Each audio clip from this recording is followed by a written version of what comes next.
राहुरी तालुक्यात पुन्हा एकदा गावठी कट्ट्याची दहशत दिसून आली। एका सराईत गुन्हेगाराने भावबंदकीच्या पूर्वीच्या रागातून आपल्या चुलत आजोबावर गोळीबार केला। फुटभर अंतरावरून आजोबांच्या उजव्या छातीत गावठी कट्ट्यातून गोळीबार करून आरोपी पसार झाला। आजोबांवर सध्या नगर येथील खासगी रुग्णालयात उपचार सुरू असले तरी त्यांची प्रकृती चिंताजनक आहे। घरगुती वादातून या सराईत आरोपीनं यापूर्वी याच कुटुंबासोबत अनेक धक्कादायक प्रकार केले आहेत। मार्च महिन्यात याच आरोपीने गोळी मारलेल्या आजोबांची चारचाकी गाडी पेटवून दिली होती। आता थेट गोळीबार केल्याने राहुरी तालुक्यात दहशत पसरली आहे। नेमका प्रकार काय घडला, आरोपी कोण आहे, हेच आपण या व्हिडिओतून पाहणार आहोत। नमस्कार, मी अजय आणि आपण पाहत आहात अहिल्यानगर लाईव्ह 24, नगरी घडामोडींचं परफेक्ट अनालिसिस। राहुरी तालुक्यातील मोमीन आखाडा परिसर शुक्रवारी सकाळी एका धक्कादायक घटनेने हादरला। दगडू गंगाराम कोहकडे वय 73 हे वयोवृद्ध गृहस्थ सकाळी नेहमीप्रमाणे घराशेजारील बाळेश्वर डोंगरावर फिरायला गेले होते। सकाळी 6 वाजेच्या सुमारास ते पायी व्यायाम करत असतानाच तेथे त्यांचा चुलत नातू प्रवीण बाबासाहेब कोहकडे वय 25 हा आला। एका विना क्रमांकाच्या दुचाकीवर आलेल्या प्रवीणने चुलत आजोबाला दुचाकी आडवी लावत थांबवले। तू माझ्यावर आतापर्यंत खूप खोटे गुन्हे दाखल केलेत, असे म्हणत प्रवीणने दगडू कोहकडे यांच्यासोबत वाद घालण्यास सुरुवात केली। हा वाद इतका विकोपाला गेला व प्रवीणने दगडू कोहकडे यांना मारहाण करण्यास सुरुवात केली। दगडू कोहकडे यांनीही प्रतिकार करण्याचा प्रयत्न केल्यावर हा वाद आणखी वाढला। रागाच्या भरात प्रवीण याने सोबत आणलेल्या गावठी कट्ट्यातून अगदी 1 फूट अंतरावरून दगडू कोहकडे यांच्या उजव्या छातीत गोळी मारली। गोळी लागल्याबरोबर दगडू कोहकडे हे जमिनीवर कोसळले। तोपर्यंत आसपास लोक गोळा होऊ लागले होते।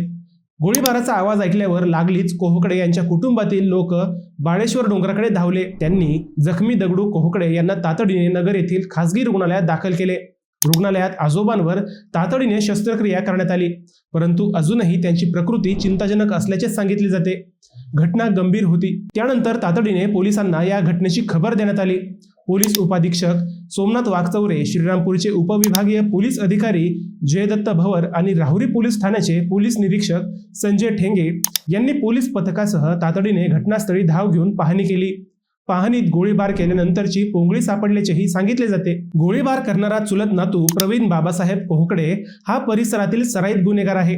त्याच्यावर यापूर्वीही घरफोडी, चोरी आणि आर्म ऍक्ट सारखे अनेक गंभीर गुन्हे दाखल आहेत। 2 महिन्यापूर्वी प्रवीण कोहकडे यानेच संदीप दगडू कोहकडे यांची चारचाकी गाडी पेटवून दिली होती। त्यात या गाडीचे मोठे नुकसान झाले होते। दगडू कोहकडे यांच्या कुटुंबासोबत प्रवीण यांच्या कुटुंबाचा वाद गेल्या अनेक दिवसांपासून होता। प्रवीण विरोधात यापूर्वीही या कुटुंबाने अनेक गुन्हे दाखल केले होते। त्याला अनेकदा अटकही झाली होती व तो जामिनावर बाहेरही आला होता।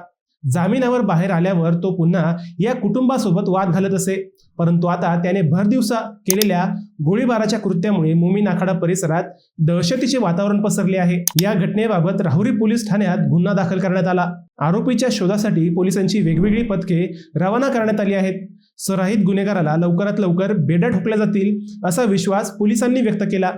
घरगुती वाद किती विकोपाला जाऊ शकतो हे या घटनेनं दाखवून दिलंय।